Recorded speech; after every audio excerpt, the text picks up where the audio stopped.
वाहिगुरू जी का खालसा वाहिगुरू जी की फतेह। हुण जो मुद्दा इस वेले चल रहा गुरु ग्रंथ साहब जी की बेअदबी का ते कोटकपूरा के बाइबल कलां के गोली कांड वाला, इस दे विच काफ़ी जो डिवेलपमेंट हुण हो रही हैं, रोज़ रोज़ डिवेलपमेंट्स हो रही हैं।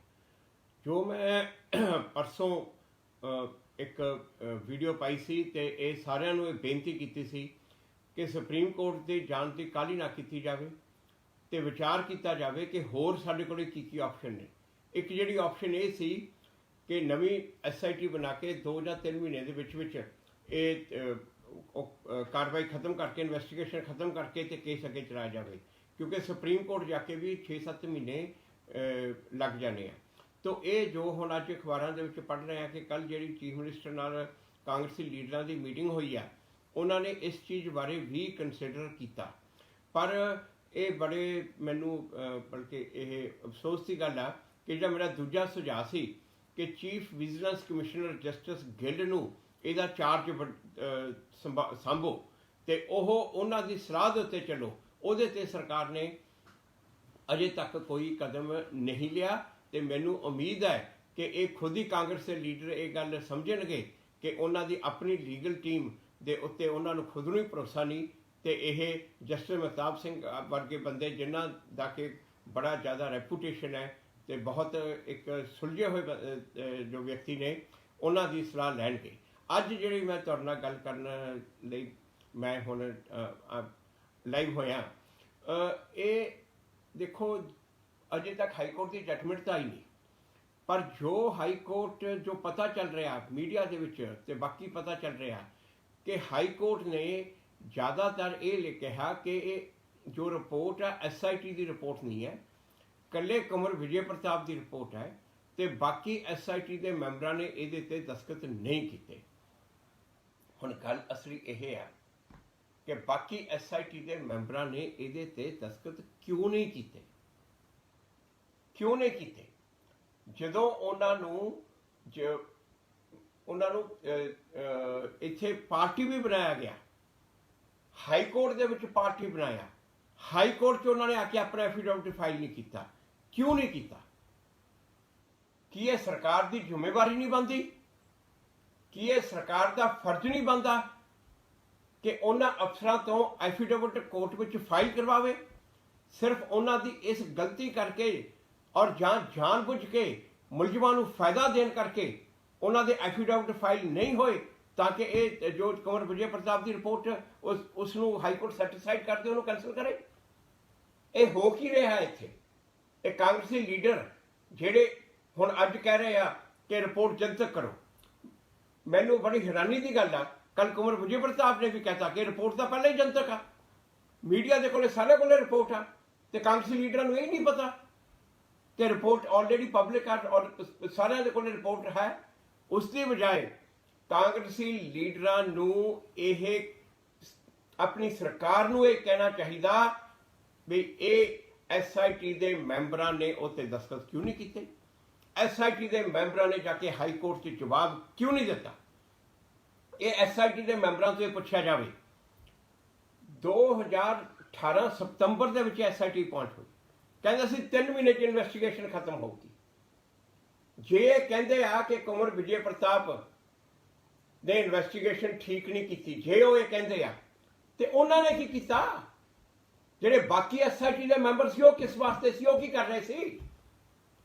उन्होंने काम सी सिर्फ बैठ के एक कंवर विजय प्रताप जिहड़ा काम कर रहा उसकी नुक्ताचीनी करनी।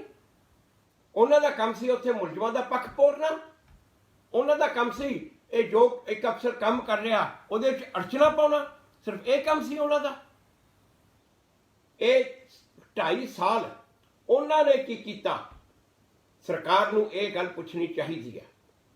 सरकार नूं ये गल जदों हाई कोर्ट चों पार्टी बने सी, सरकार का बहुत बड़ा फेलोर आ कि उन्हां तो जिहड़े एफिडेविट फाइल नहीं करवाए। सरकार नूं उन्हां तो पुछना चाहिए कि उन्होंने एक कंवर विजय प्रताप की रिपोर्ट नूं साइन क्यों नहीं किया? क्योंकि देखो एक गल है, जो कंवर विजय प्रताप की रिपोर्ट आ वो जस्टिस रणजीत सिंह की जो रिपोर्ट आ जो ਉਹਦੇ ਦੇ ਤੱਤ ਨੇ ਜੋ ਉਹ ਲਗਭਗ ਉਹਦੇ ਤੇ ਬੇਸਡ ਆ, ਉਸੇ ਨੂੰ ਅੱਗੇ ਲੈ ਕੇ ਗਏ ਆ। ਜੋ ਜਸਟਿਸ ਰਣਜੀਤ ਸਿੰਘ ਦੇ ਫੈਕਟ ਆ, ਜੋ ਤੱਤ ਉਹਨਾਂ ਨੇ ਕੱਢ ਕੇ ਸਰਕਾਰ ਅੱਗੇ ਰੱਖੇ ਤੇ ਵਿਧਾਨ ਸਭਾ ਦੇ ਵਿੱਚ ਰੱਖੇ। ਸਰਕਾਰ ਨੇ ਉਹ ਰਿਪੋਰਟ ਜਸਟਿਸ ਰਣਜੀਤ ਸਿੰਘ ਦੀ ਮਨਜ਼ੂਰ ਕੀਤੀ ਆ, ਵਿਧਾਨ ਸਭਾ ਨੇ ਉਹਨੂੰ ਮਨਜ਼ੂਰ ਕੀਤਾ ਤੇ ਮਤੇ ਪਾਸ ਕੀਤੇ ਉਹਦੇ ਤੇ ਉਸ ਤੋਂ ਬਾਅਦ ਜਦੋਂ ਉਹੀ ਤੱਤ ਨੇ ਉਹਨਾਂ ਦੇ ਅੱਗੇ ਇਨਵੈਸਟੀਗੇਸ਼ਨ ਕਰਕੇ ਅੱਗੇ ਹੋਰ ਐਲੈਬੋਰੇਟ ਕਰਕੇ ਉਹਨਾਂ ਨੂੰ ਦੇਣਾ, ਤੇ SIT ਦੇ ਮੈਂਬਰਾਂ ਨੇ ਕਿਉਂ ਨਹੀਂ ਕੀਤਾ? ਕੱਲਾ ਕੰਵਰ ਵਿਜੇ ਪ੍ਰਤਾਪ ਨੇ ਕਿਉਂ ਕੀਤਾ, ਦੂਜਿਆਂ ਨੇ ਕਿਉਂ ਨਹੀਂ ਕੀਤਾ? ਕੀ ਇਹ ਸਰਕਾਰ ਦੀ ਆਪਣੀ ਜਵਾਬਦੇਹੀ ਨਹੀਂ ਬਣਦੀ, ਜਾਂ ਕੀ ਸਰਕਾਰ ਦੀ ਉਹਨਾਂ SIT ਦੇ ਮੈਂਬਰਾਂ ਤੋਂ ਜਵਾਬ ਲੈਣਾ ਬਣਦਾ? ਸਰਕਾਰ ਨੂੰ ਇਮੀਡੀਏਟਲੀ, ਕਿਉਂਕਿ ਇਹ ਗੱਲ ਹੁਣ ਸਾਫ਼ ਜ਼ਾਹਰ ਆ ਕਿ ਜੇ SIT ਦੇ ਮੈਂਬਰ ਨੇ, ਉਹਨਾਂ ਨੇ ਜਿਸ ਤਰੀਕੇ ਨਾਲ ਕੰਮ ਕੀਤਾ ਮੁਲਜ਼ਮਾਂ ਨੂੰ ਬਚਾਉਣ ਦੇ ਵਾਸਤੇ ਕੀਤਾ, ਨਾ ਕਿ ਮੁਲਜ਼ਮਾਂ ਨੂੰ ਸਜ਼ਾ ਦਿਵਾਉਣ ਵਾਸਤੇ। ਇਹ SIT ਪੁਆਇੰਟ ਕੀਤੀ ਸੀ ਮੁਲਜ਼ਮਾਂ ਨੂੰ ਸਜ਼ਾ ਦਿਵਾਉਣ ਲਈ। ਇਹ SIT ਦੇ ਮੈਂਬਰਾਂ ਨੇ 2.5 ਸਾਲ ਹੋ ਗਏ ਆ, 2.5 ਸਾਲ ਕੀ ਕੀਤਾ ਇਹਨਾਂ ਦੂਜੇ ਮੈਂਬਰਾਂ ਨੇ, ਜਿਹੜਾ ਉਹ ਦੱਸਿਆ। ਸਰਕਾਰ ਨੂੰ ਇਹਨਾਂ SIT ਦੇ ਮੈਂਬਰਾਂ ਦੇ ਖਿਲਾਫ ਐਕਸ਼ਨ ਲੈਣਾ ਚਾਹੀਦਾ। ਇਹ ਕੇਸ ਇਮੀਡੀਏਟਲੀ ਵਿਜੀਲੈਂਸ ਨੂੰ ਸੌਂਪਣਾ ਚਾਹੀਦਾ ਕਿ ਕੀ ਇਹਨਾਂ ਮੈਂਬਰਾਂ ਦੀ ਕੀ ਕਾਰਜੋਰੀ ਆ, ਇਹਨਾਂ ਨੇ ਕਿਵੇਂ ਇਹਨਾਂ ਨੇ ਮੁਲਜ਼ਮਾਂ ਨੂੰ ਫਾਇਦਾ ਦਿੱਤਾ। ਚੀਫ ਵਿਜੀਲੈਂਸ ਕਮਿਸ਼ਨਰ ਨੂੰ ਇਹ ਕੇਸ ਸੌਂਪੋ ਤੇ ਇਹਨਾਂ ਦੇ ਖਿਲਾਫ ਇਨਕੁਆਇਰੀ ਕਰੋ, ਇਹ ਜੋ SIT ਦੇ ਮੈਂਬਰ ਆ, ਕਿ ਇਹਨਾਂ ਨੇ 2.5 ਸਾਲ ਦੇ ਵਿੱਚ ਕੀ ਕੀਤਾ। ਹੁਣ ਤੱਕ ਜਿਸ ਤਰੀਕੇ ਨਾਲ ਸਰਕਾਰ ਇਹਦੇ ਤੇ ਕੰਮ ਕਰ ਰਹੀ ਹੈ, ਸਰਕਾਰ ਦੀ ਲੀਗਲ ਟੀਮ ਕਰ ਰਹੀ ਆ, ਉੱਥੋਂ ਤਾਂ ਇਹ ਸਿੱਧੇ ਸ਼ੰਕੇ ਇਹ ਹੋ ਰਹੇ ਆ, ਜਿਹੜੇ ਕਿ ਸਰਕਾਰ ਦੀ ਆਪਣੀ ਮਨਸਾ ਦੇ ਸ਼ੰਕੇ ਹੋ ਰਹੇ ਆ। ਪਰ ਹੁਣ ਅੱਜ ਜਿਹੜੇ ਕਾਂਗਰਸ ਲੀਡਰ ਸਰਕਾਰ ਤੇ ਆਪਣੀ ਤੇ ਜ਼ੋਰ ਪਾ ਰਹੇ ਆ, ਜਿਹੜੇ ਕਾਂਗਰਸ ਲੀਡਰ ਆਪਣੇ ਚੀਫ ਮਿਨਿਸਟਰ ਉੱਤੇ ਜ਼ੋਰ ਪਾ ਰਹੇ ਆ, ਜਾ ਕੇ ਉਹ ਆਪਣੇ ਸਰਕਾਰ ਨੂੰ ਇਹ ਵੀ ਕਹਿਣ ਕਿ ਇਹਨਾਂ ਜੋ SIT ਦੇ ਮੈਂਬਰਾਂ ਦੇ ਜੋ ਇਹਨਾਂ ਦੇ ਖਿਲਾਫ ਕਾਰਵਾਈ ਕੀਤੀ ਜਾਵੇ ਤੇ ਵਿਜੀਲੈਂਸ ਇਨਕੁਆਇਰੀ ਕੀਤੀ ਜਾਵੇ ਕਿ ਇਹਨਾਂ ਨੇ 2.5 ਸਾਲ ਕੀ ਕੀਤਾ, ਇਹਨਾਂ ਨੇ ਕੇਸ ਨੂੰ ਕਿਵੇਂ ਤਬਾਹ ਕੀਤਾ। ਪੰਜਾਬ ਦਾ ਐਡਾ ਵੱਡਾ ਕੇਸ, ਸਿੱਖ ਕੌਮ ਦਾ ਐਡਾ ਵੱਡਾ ਕੇਸ, ਇਹ SIT ਦੇ ਮੈਂਬਰਾਂ ਨੇ ਕਿਵੇਂ ਤਬਾਹ ਕੀਤਾ ਔਰ ਕਿਵੇਂ ਸਰਕਾਰ ਨੇ ਉਹਨਾਂ ਨੂੰ ਤਬਾਹ ਕਰਨ ਦਿੱਤਾ। ਇਹ ਅਸਲੀ ਇਹ ਕਰੋ, ਵਿਜੀਲੈਂਸ ਨੂੰ ਸੌਂਪੋ, ਉਹਨਾਂ ਦਾ ਸਾਰਿਆਂ ਦਾ ਰੋਲ ਇਨਕੁਆਇਰ ਕੀਤਾ ਜਾਵੇ, ਉਹਨਾਂ ਦੇ ਸਾਰਿਆਂ ਦਾ ਰੋਲ ਦੇਖਿਆ ਜਾਵੇ, ਕਿਹਦਾ ਰੋਲ ਕੀ ਆ। ਹੁਣ ਜਦੋਂ ਅੱਗੇ ਗੱਲ ਆ ਰਹੀ ਆ, ਕੱਲ ਕਹਿੰਦੇ ਚੀਫ ਮਿਨਿਸਟਰ ਸਾਹਿਬ ਦੀ ਮੀਟਿੰਗ ਦੇ ਵਿੱਚ ਇਹ ਗੱਲ ਸੋਚੀ ਗਈ ਹੈ ਨਵੀਂ SIT ਬਣਾਉਣ ਦੀ।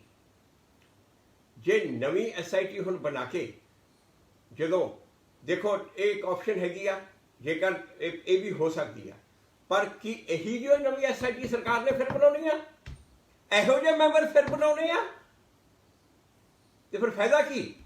ਫਿਰ ਪੰਜਾਬ ਦਾ ਮਜ਼ਾਕ ਕਿਉਂ ਕਰ ਰਹੇ ਆ, ਸਿੱਖ ਕੌਮ ਦਾ ਮਜ਼ਾਕ ਕਿਉਂ ਕਰ ਰਹੇ ਆ? ਇਹਨਾਂ SIT ਦੇ ਮੈਂਬਰਾਂ ਦੇ ਖਿਲਾਫ ਐਕਸ਼ਨ ਲਓ, ਇਹਨਾਂ ਦਾ ਕੇਸ ਚੀਫ ਵਿਜੀਲੈਂਸ ਕਮਿਸ਼ਨਰ ਨੂੰ ਪੇਸ਼ ਕਰੋ, ਤੇ ਜੇ ਤੁਸੀਂ ਉਸ ਤੋਂ ਬਾਅਦ ਕਹਿ ਰਹੇ ਹੋ ਨਵੀਂ SIT ਬਣਾਉਣ ਲਈ, ਤੇ ਉਦੋਂ ਬਾਅਦ ਨਵੀਂ SIT ਬਣਾਓ ਤੇ ਉਸ ਦੇ ਮੈਂਬਰ ਇਹੋ ਜਿਹੇ ਬਣਾਇਓ ਜਿਹੜੇ ਇਹਨਾਂ ਵਰਗੇ ਨਾ ਹੋਣ। ਦੂਜੀ ਗੱਲ, ਇਹ ਸੁਪਰੀਮ ਕੋਰਟ ਜਾਣਾ ਤੇ ਇਹ SIT ਬਣਾਉਣਾ ਦੋਨੇ ਚੀਜ਼ਾਂ ਹੋ ਸਕਦੀਆਂ। ਇਹ ਨਵੀਂ SIT ਬਣਾ ਕੇ ਉਸ ਦੀ ਇਨਵੈਸਟੀਗੇਸ਼ਨ ਵੀ ਨਾਲ ਸ਼ੁਰੂ ਹੋ ਸਕਦੀ ਹੈ, ਤੇ ਸੁਪਰੀਮ ਕੋਰਟ ਜਿਹੜਾ ਜਾਣਾ, ਉਹ ਸੁਪਰੀਮ ਕੋਰਟ ਵੀ ਨਾਲ ਜਾਇਆ ਜਾ ਸਕਦਾ। ਇਹ ਵੀ ਚੀਜ਼ਾਂ ਹੋ ਸਕਦੀਆਂ। ਪਰ ਹੁਣ ਗੱਲ ਇਹ ਆ, ਜੇਕਰ ਇਹ ਲੀਗਲੀ ਸਰਕਾਰ ਨੂੰ ਸਿੰਸੀਅਰਟੀ ਨਾਲ ਐਡਵਾਈਸ ਕੀਤਾ ਜਾਵੇ ਤਾਂ ਹੀ ਇਹ ਕੁਝ ਹੋਏਗਾ, ਨਹੀਂ ਵਰਨਾ ਇਹ ਉਹ ਲੀਗਲ ਟੀਮ ਜਿਨ੍ਹਾਂ ਨੇ ਇਹ ਨਹੀਂ ਕਰਵਾ ਸਕੇ ਸਰਕਾਰ ਨੂੰ ਕਿ ਇਹਨਾਂ ਦੇ SIT ਮੈਂਬਰਾਂ ਦੇ ਐਫੀਡੇਵਿਟਸ ਕੋਰਟ ਵਿੱਚ ਫਾਈਲ ਕਰਵਾਓ, ਉਹ ਲੀਗਲ ਟੀਮ ਅੱਗੇ ਕੀ ਕਰੇਗੀ, ਕੀ ਪ੍ਰੋਸੈਸ ਲੀਗਲ ਟੀਮ ਤੇ ਕਰ ਸਕਦੀ ਹੈ। ਅੱਗੇ ਸਭ ਤੋਂ ਵੱਡੀ ਗੱਲ ਇੱਕ ਤੁਹਾਨੂੰ ਦੱਸਾਂ, ਜੋ ਦੇਖੋ ਇਹ ਜਿਹੜੇ ਅੱਜ ਕੰਵਰ ਵਿਜੇ ਪ੍ਰਤਾਪ ਦੇ ਕਿੰਤੂ ਪਰੰਤੂ ਕਰ ਰਹੇ ਆ, ਕੰਵਰ ਵਿਜੇ ਪ੍ਰਤਾਪ ਦੀ ਰਿਪੋਰਟ ਵਿੱਚ ਜੋ ਇਹ ਆਇਆ ਕਿ ਜੋ ਉੱਥੇ ਗੋਲੀ ਚੱਲੀ, ਕੋਟਕਪੂਰੇ 'ਚ ਗੋਲੀ ਚੱਲੀ, ਜੋ ਇੱਥੇ ਐਕਸ਼ਨ ਹੋਇਆ, ਜੋ ਬਹਿਬਲ ਕਲਾਂ ਗੋਲੀ ਚੱਲੀ, ਜਿਹਦੇ 'ਚ 2 ਨੌਜਵਾਨ ਬੇਕਸੂਰ ਮਾਰੇ ਗਏ। ਕੰਵਰ ਵਿਜੇ ਪ੍ਰਤਾਪ ਦੀ ਰਿਪੋਰਟ ਵਿੱਚ ਇਹ ਆਇਆ ਕਿ ਉਸ ਤੇ ਉਹ ਗੋਲੀ ਚੱਲਣ ਦੇ ਕੋਈ ਆਰਡਰ ਨਹੀਂ ਸੀ। ਇੱਕ ਪੂਰੀ ਪ੍ਰਕਿਰਿਆ ਹੁੰਦੀ ਆ, ਜੋ DC ਜਾਂ STM 'ਚ ਮਨਜ਼ੂਰ ਉੱਥੇ ਮੌਜੂਦ ਹੁੰਦਾ, ਉਹਦੇ ਆਰਡਰ ਚਾਹੀਦੇ ਆ ਗੋਲੀ ਚਲਾਉਣ ਵਾਸਤੇ। ਇਹ ਕੋਈ ਆਰਡਰ ना डीसी ना STM किसी के नहीं हैं। एक कुंवर विजय प्रताप की रिपोर्ट च आया, इहो जस्टिस रणजीत सिंह कमिशन की रिपोर्ट में आया। ਜਿਹੜੇ ਅੱਜ ਇਹਨਾਂ ਨੂੰ ਗਲਤ ਕਹਿ ਰਹੇ ਆ ਉਹ ਜਿਹੜਾ ਆਰਡਰ ਦਿਖਾ ਦੇਣ, TC ਨੇ ਜਾਂ STM ਨੇ ਕਿੱਥੇ ਆਰਡਰ ਕੀਤਾ ਗੋਲੀ ਚਲਾਉਣ ਦਾ।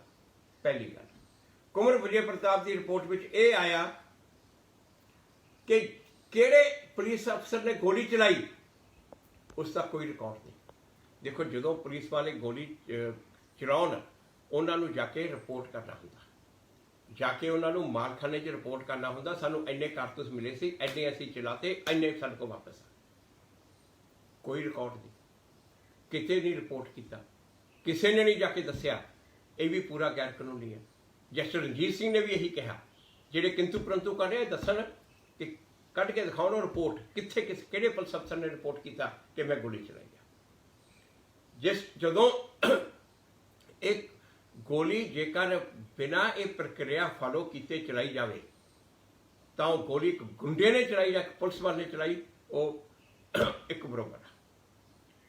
ਤੇ ਕੁੰਵਰ ਵਿਜੇ ਪ੍ਰਤਾਪ ਦੀ ਰਿਪੋਰਟ ਵਿੱਚ ਇਹ ਆਇਆ ਕਿ ਜਦੋਂ ਇਹਨਾਂ ਨੇ ਇਹ ਪੁਲਿਸ ਵਾਲਿਆਂ ਨੇ ਜਦੋਂ ਗੋਲੀ ਚਲਾਈ, ਇੱਕ ਤਰ੍ਹਾਂ ਦੇ ਗੁੰਡਿਆਂ ਨੂੰ ਗੋਲੀ ਚਲਾਈ ਤੇ ਉਹਦਾ ਕਤਲ ਕੀਤਾ, ਉਸ ਵੇਲੇ ਜਿਨ੍ਹਾਂ ਨੇ ਉਹਦੇ ਨਾਲ ਫੋਨ ਕੀਤਾ, ਜਿਨ੍ਹਾਂ ਨੇ ਉਹਨਾਂ ਨਾਲ ਗੱਲ ਕੀਤੀ, ਜਿਨ੍ਹਾਂ ਦੇ ਜੋ ਉਸ ਵੇਲੇ ਉਹ ਉਹਨਾਂ ਦੇ ਇਨ ਟੱਚ ਸੀਗੇ, ਉਹ ਸਾਰੇ ਸਾਜ਼ਿਸ਼ ਵਿੱਚ ਆਉਗੇ। ਇਹੋ ਗੱਲ ਜਸਟਿਸ ਰਣਜੀਤ ਸਿੰਘ ਨੇ ਕਹੀ ਆ। ਹੁਣ ਇਹਦੇ ਤੇ ਕੀ ਕਿੰਤੂ ਪਰੰਤੂ ਕਰ ਸਕਦੇ। ਹੁਣ ਅੱਜ ਕਹਿੰਦੇ ਜੀ, ਉਦੋਂ ਦੇ ਮੁੱਖ ਮੰਤਰੀ ਬਾਦਲ ਸਾਹਿਬ ਕਹਿ ਰਹੇ ਆ ਮੇਰਾ ਫਰਜ਼ ਬਣਦਾ ਸੀ ਕਿ ਮੈਂ ਸਟੇਟ ਦਾ ਪਤਾ ਰੱਖਾਂ, ਮੈਂ ਸਟੇਟ ਦੇ ਵਿੱਚ ਕੀ ਹੋ ਰਿਹਾ। ਬਿਲਕੁਲ ਠੀਕ ਆ, ਫਰਜ਼ ਬਣਦਾ ਸੀ। ਪਰ ਰਾਤ ਨੂੰ ਜਦੋਂ ਤੁਸੀਂ ਇਨ ਟੱਚ ਸੀਗੇ ਉਹਨਾਂ ਨਾਲ, ਲਗਾਤਾਰ ਇਨ ਟੱਚ ਸੀਗੇ, ਉਦੋਂ ਜਦੋਂ ਰਾਤ ਨੂੰ ਉਹਨਾਂ ਨੇ ਗੋਲੀ ਚਲਾਈ, ਬਿਨਾਂ ਪ੍ਰੋਪਰ ਕਾਰਵਾਈ ਕੀਤੇ, ਬਿਨਾਂ ਪ੍ਰੋਪਰ ਲਾਅ ਫੋਲੋ ਕੀਤੇ, ਤੇ ਤੁਸੀਂ ਉਸ ਤੋਂ ਬਾਅਦ ਕੀ ਐਕਸ਼ਨ ਲਿਆ ਉਹਨਾਂ ਦੇ ਖਿਲਾਫ? ਤੁਸੀਂ FIR ਲਿਖੀ, ਅਣਪਛਾਤੇ ਪੁਲਿਸ ਅਫਸਰਾਂ ਨੇ ਗੋਲੀ ਚਲਾਈ, ਤੁਸੀਂ ਕੀ ਐਕਸ਼ਨ ਲਿਆ ਉਹਨਾਂ ਦੇ ਖਿਲਾਫ? ਉੱਥੋਂ ਇਹ ਸਾਫ਼ ਜ਼ਾਹਰ ਹੁੰਦਾ ਕਿ ਇਹ ਮਿਲੀ ਭਗਤ ਸੀ, ਇੱਕ ਕੌਨਸਪੀਰੇਸੀ ਜਿਹੜੀ ਹੈ, ਸਾਜ਼ਿਸ਼ ਹੈ, ਉਹਦੇ ਵਿੱਚ ਤੁਸੀਂ ਵੀ ਉਨੇ ਹੀ ਸ਼ਾਮਲ ਹੋ ਜਿੰਨੇ ਗੋਲੀ ਚਲਾਉਣ ਵਾਲੇ ਪੁਲਿਸ ਅਫਸਰ। ਉੱਥੋਂ ਸਾਫ਼ ਜ਼ਾਹਰ ਹੁੰਦਾ DGP ਨਾਲ ਪੁਲਿਸ ਅਫਸਰ ਲਗਾਤਾਰ ਸੰਪਰਕ ਵਿੱਚ ਨੇ, DGP ਨਾਲ। ਉੱਥੋਂ ਸਾਫ਼ ਹੁੰਦਾ ਕਿ ਸਾਜ਼ਿਸ਼ ਵਿੱਚ ਉਹਨਾਂ ਹੀ DGP ਇਨਵੋਲਵ ਆ। ਇਹ ਜਿੱਥੇ ਅੱਜ ਇਹਦੇ ਤੇ ਜੋ ਦੂਜੇ ਜਿਹੜੇ SIT ਦੇ ਅਫਸਰ ਨੇ, ਜਿਹੜਾ ਉਹ ਇਹ ਦੱਸਣ ਇਹ ਤੱਤਾਂ ਦੇ ਖਿਲਾਫ, ਜੇਕਰ ਕਿਹੜੀ ਚੀਜ਼ ਆ ਇਹਨਾਂ ਤੱਤਾਂ ਦੇ ਖਿਲਾਫ, ਉਹਨਾਂ ਦੇ ਕੋਲੇ ਜਿਹੜਾ ਉਹਨਾਂ ਨੇ ਰਿਪੋਰਟ ਇਸ ਨੂੰ ਸਾਈਨ ਦਸਤਖਤ ਨਹੀਂ ਕੀਤਾ। ਜਸਟਿਸ ਰਣਜੀਤ ਸਿੰਘ ਨੇ ਇੱਕ ਇੱਕ ਚੀਜ਼ ਖੋਲ ਕੇ ਵਿਧਾਨ ਸਭਾ ਦੇ ਅੱਗੇ, ਸਰਕਾਰ ਦੇ ਅੱਗੇ ਰੱਖਤੀ ਸੀ। ਇਹਨਾਂ ਚੀਜ਼ਾਂ ਦੇ ਉੱਤੇ ਹੀ ਉੱਥੇ ਵਿਧਾਨ ਸਭਾ 'ਚ ਆਰਗੂ ਹੋਏ, ਜੋ ਜਿੰਨੀ ਬਹਿਸ ਹੋਈ ਸੀ, ਉਹੀਓ ਚੀਜ਼ਾਂ ਇੱਥੇ ਰਿਪੋਰਟ ਦੇ ਵਿੱਚ ਨੇ। ਹੁਣ ਇਹੀਓ ਮੁੱਦਾ ਸੀ, ਹੁਣ ਮੈਂ ਅੱਜ ਫਿਰ ਯਾਦ ਕਰਾਂਦਾ, ਇਹੀਓ ਮੁੱਦਾ ਸੀ। ਮੈਂ ਉਸੇ ਟਾਈਮ, ਮੈਂ ਅਗਸਤ 2018 ਜਦੋਂ ਬਹਿਸ ਹੋਈ ਆ, ਉਸੇ ਟਾਈਮ ਬਾਹਰ ਨਿਕਲ ਕੇ ਆ ਕੇ ਮੈਂ कहता ਸੀ ਕਿ ਇਹ ਲੀਗਲ ਲਕੂਨੇ ਛੱਡੇ ਆ, ਇਹ ਜਾਣ ਕੇ ਸ਼ਾਇਦ ਛੱਡੇ ਆ ਜਾਂ ਨਲਾਇਕੀ ਨਾਲ ਛੱਡਿਆ ਨਹੀਂ, ਮੈਂ ਕਹਿ ਸਕਦਾ ਇਹ ਲੀਗਲ ਲਕੂਨੇ ਛੱਡੇ ਆ ਤੇ ਇਹਨਾਂ ਦੇ ਵੱਲ ਧਿਆਨ ਦਿੱਤਾ ਜਾਵੇ। ਕਿਸੇ ਨੇ ਧਿਆਨ ਨਹੀਂ ਦਿੱਤਾ। ਮੈਂ ਉਦੋਂ ਬੜੀਆਂ ਕੁਹਾਰਾਂ ਲਗਾਈਆਂ, ਸਾਰੇ ਮੰਤਰੀਆਂ ਨੂੰ ਕੁਹਾਰਾਂ ਲਗਾਈਆਂ ਜਿਹੜੇ ਬੋਲੇ ਸੀ। ਨਵਜੋਤ ਸਿੰਘ ਸਿੱਧੂ ਜਿਹੜੇ ਬੋਲੇ ਸੀ ਉੱਥੇ, ਤੇ ਜਿਨ੍ਹਾਂ ਦੀ ਮਨਸ਼ਾ ਉੱਤੇ ਕਦੇ ਕਿਸੇ ਨੂੰ ਸ਼ੱਕ ਨਹੀਂ ਹੋ ਸਕਦਾ, ਉਹਨਾਂ ਨੂੰ ਵੀ ਮੈਂ ਕਿਹਾ ਕਿ ਸਿੱਧੂ ਸਾਹਿਬ ਆਹ ਦੇਖੋ, ਇਹਨੂੰ ਆਹ ਜੋ ਇਹ ਲੂਪਹੋਲ ਛੱਡਿਆ, ਇਹਦੇ ਵੱਲ ਧਿਆਨ ਦਿਓ, ਇਹਨਾਂ ਨੂੰ ਕਰੋ। ਮੈਂ ਉਦੋਂ ਉਹਨਾਂ ਨੂੰ ਕਿਹਾ ਸਿੱਧੂ ਸਾਹਿਬ ਮੇਰਾ ਸਾਥ ਦਿਓ, ਆਪਾਂ ਇਕੱਠੇ ਮਿਲ ਕੇ ਸਰਕਾਰ ਨੂੰ ਫੋਰਸ ਕਰੀਏ। ਕਿਸੇ ਨੇ ਮੇਰਾ ਸਾਥ ਨਹੀਂ ਦਿੱਤਾ। ਮੈਂ ਅਸਤੀਫਾ ਵੀ ਇਸ ਮੁੱਦੇ ਤੇ ਦੇ ਗਿਆ। ਮੈਨੂੰ ਕੱਲਾ ਕਰਕੇ ਸਮਾਂ ਮੈਨੂੰ ਭਗੌੜਾ ਕਹਿਣ ਲੱਗੇ। ਅੱਜ ਦੇਖੋ 2.5 ਸਾਲ ਤੋਂ ਮਗਰੋਂ ਜਾ ਕੇ ਸਾਨੂੰ ਕੀ ਫੇਸ ਕਰਨਾ ਪਿਆ, ਕੀ ਹੋਇਆ। ਅੱਜ ਵੀ ਜੇਕਰ ਮੈਂ ਪਹਿਲਾਂ ਵੀ ਇਹੀ ਬੇਨਤੀ ਕੀਤੀ ਸੀ, ਅੱਜ ਵੀ ਮੈਂ ਸਾਰੇ ਕਾਂਗਰਸ ਲੀਡਰਾਂ ਨੂੰ ਤੇ ਸਾਰੇ, ਕਿਉਂਕਿ ਆਪੋਜੀਸ਼ਨ ਦਾ ਜੋ ਉਹ ਇਹ ਕਹਿ ਦਿੰਦੇ ਆ ਜੀ ਇਹ ਤਾਂ ਸਿਆਸਤ ਆ, ਪਰ ਕਾਂਗਰਸ ਦੇ ਆਪਣਿਆਂ ਨੂੰ ਮੈਂ ਇਹਨਾਂ ਸਾਰਿਆਂ ਨੂੰ ਕਹਿਣਾ, ਜਿਹੜਾ ਸਮਝ ਕੇ, ਸੋਚ ਕੇ, ਵਿਚਾਰ ਕਰਕੇ ਇਹ ਤੇ ਐਕਸ਼ਨ ਲਾਓ। ਇਸ ਤਰ੍ਹਾਂ ਦੇ ਬਿਆਨ ਨਹੀਂ ਦੇਣੇ। ਮੈਂ ਪਹਿਲਾਂ ਦੇ ਜਿਹੜਾ ਰਿਪੋਰਟ ਜਨਤਕ ਕਰੋ, ਰਿਪੋਰਟ ਜਨਤਕ ਕਰੋ। ਜਿਹੜੀ ਰਿਪੋਰਟ ਆਪ ਸਾਰੇ ਮੀਡੀਆ ਦੇ ਕੋਲ ਆ, ਉਹਨੂੰ ਤੁਸੀਂ ਜਨਤਕ ਵਾਸਤੇ ਕਹੀ ਜਾਂਦੇ ਹੋ। ਕੋਈ ਕੰਮ ਕਰਨ ਵਾਲਾ ਤਾਂ ਆ ਕਰਾਓ, SIT ਦੇ ਮੈਂਬਰਾਂ ਦੇ ਖਿਲਾਫ ਐਕਸ਼ਨ ਕਰਵਾਓ। ਜਦੋਂ ਇਹਨਾਂ ਦੇ ਖਿਲਾਫ ਐਕਸ਼ਨ ਹੋਏਗਾ, ਜਿਹੜੀ ਨਵੀਂ SIT ਆਏਗੀ ਉਹਦਾ ਕੋਈ ਮੈਂਬਰ ਕਿਵੇਂ ਗੜਬੜੀ ਕਰ ਸਕਦਾ ਉਹ ਦੇਖਾਂਗੇ। ਫਿਰ ਮੈਂ ਇੰਨਾ ਹੀ ਕਹਾਂਗਾ ਇਹਦੇ ਬਾਰੇ। ਇਹਦੇ ਵਿੱਚ ਹੋਰ ਵੀ ਕਈ ਪੁਆਇੰਟ ਨੇ, ਕਈ ਹੋਰ ਵੀ ਨੁਕਤੇ ਨੇ, ਉਸ ਦੇ ਬਾਰੇ ਆਪਾਂ ਕੱਲ੍ਹ ਨੂੰ ਗੱਲ ਕਰਾਂਗੇ। ਕੱਲ੍ਹ ਨੂੰ ਫਿਰ ਆਪਾਂ 10 ਵਜੇ ਮੈਂ ਤੁਹਾਡੇ ਨਾਲ ਫਿਰ ਲਾਈਵ ਹੋਊਂਗਾ, ਤੇ ਕੱਲ੍ਹ ਨੂੰ ਜਿਹੜੇ ਦੂਜੇ ਹੋਰ ਪੁਆਇੰਟ ਨੇ, ਦੂਜੇ ਨੁਕਤੇ ਆ ਬੇਅਦਬੀ ਵਾਲਾ, ਤੇ ਉਹਦੇ ਸਭ ਦੇ ਬਾਰੇ ਆਪਾਂ ਗੱਲ ਕਰਾਂਗੇ। ਬਹੁਤ ਬਹੁਤ ਸ਼ੁਕਰੀਆ, ਮਿਹਰਬਾਨੀ ਸਾਰਿਆਂ ਦਾ ਸਾਥ ਦੇਣ ਲਈ। ਤੇ ਸਾਰੇ ਮੇਰੇ ਨਾਲ ਮੈਂ ਬੇਨਤੀ ਸਭ ਨੂੰ ਕਰਦਾ ਕਿ ਹੁਣ ਤਾਂ ਨਾਲ ਲੱਗ ਜਾਓ, ਹੁਣ ਤਾਂ ਇਹ ਸਮਝ ਜਾਓ ਕਿ ਮੈਂ 2.5 ਸਾਲ ਪਹਿਲਾਂ ਵੀ ਸਹੀ ਸੀ, ਕਿ ਮੈਂ ਅੱਜ ਵੀ ਸਹੀ ਹਾਂ। ਆਓ ਇਹ ਕਾਂਗਰਸੀ ਲੀਡਰਾਂ ਦੇ ਉੱਤੇ ਜ਼ੋਰ ਪਾਈਏ, ਆਓ ਇਹ ਕਾਂਗਰਸ ਸਰਕਾਰ ਦੇ ਉੱਤੇ ਜ਼ੋਰ ਪਾਈਏ ਸਾਰੇ ਰਲ ਕੇ, ਤੇ ਇਹ SIT ਦੇ ਮੈਂਬਰਾਂ ਦੇ ਖਿਲਾਫ ਐਕਸ਼ਨ ਕਰਵਾਈਏ, ਤੇ ਨਾਲੇ ਅੱਗੇ ਐਸੀ ਕਾਰਵਾਈ ਕਰਵਾਈਏ ਕਿ ਮੁਲਜ਼ਮਾਂ ਨੂੰ ਜਲਦੀ ਤੋਂ ਜਲਦੀ ਸਜ਼ਾ ਹੋ ਸਕੇ। ਬਹੁਤ ਬਹੁਤ ਸ਼ੁਕਰੀਆ, ਮਿਹਰਬਾਨੀ। ਵਾਹਿਗੁਰੂ ਜੀ ਕਾ ਖਾਲਸਾ, ਵਾਹਿਗੁਰੂ ਜੀ ਕੀ ਫਤਿਹ।